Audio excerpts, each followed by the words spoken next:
बिस्मिल्लाहिर्रहमानिर्रहीम। अस्सलामुअलैकुम। Healthy TV में आप तमाम दोस्तों को खुश आमदीद। उम्मीद है आप तमाम आबाब खैर व आफियत से होंगे। आज की वीडियो में जो नुस्खा आप दोस्तों के साथ शेयर करने लगा हूँ यह ऐसे अफराद के बारे में है कि जिनके बाल गिरते हों, बाल झड़ते हो, या दो मुँहे बाल हों, बेरुखे बाल हों, या बाल बहुत कम हों, गंजपन का शिकार हो, तो वो ये नुस्खा इस्तेमाल करे। इंशाल्लाह बाल गिरना बंद हो जाएंगे, बाल झड़ना बंद हो जाएंगे, दो मुँहे जो बाल हैं वो बिल्कुल ख़त्म हो जाएंगे। इसके साथ साथ ये बालों की ग्रोथ को तेज़ी से बढ़ाता है, सफ़ेद बालों को स्याह करता है, शाइनिंग देता है।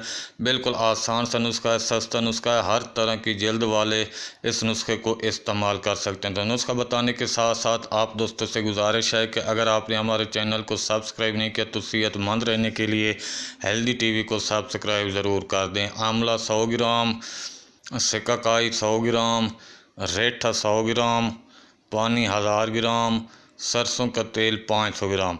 इन तीनों को आपने सफ़ूफ बनाकर पानी में पकाना है। जब पानी आधे से कम रह जाए तो इसको उतार लेना है और छान कर तेल में पानी मिलाकर आपने पकाना है। जब पानी बिल्कुल खुश्क हो जाए तो आपका तेल तैयार है। दिन को रात को जब चाहें एक बार लगाएं। इंशाल्लाह चंद दिन के इस्तेमाल से बालों का गिरना बंद हो जाएगा। बालों की जो ग्रोथ है वो तेज़ी से बढ़ेगी, दो मुँह बाल बिल्कुल ख़त्म हो जाएंगे, गांजपन दूर हो जाएगा, सफ़ेद बाल स्याह बालों में स्याह बाल सफ़ेद बालों में तब्दील हो जाएंगे। बिल्कुल सस्ता नुस्खा इस्तेमाल करें और अपनी दुआओं में याद रखें। मिलते हैं अगली वीडियो में एक नए नुस्खे के साथ, एक नए टोटके के साथ। तब तक के लिए अल्लाह हाफिज़।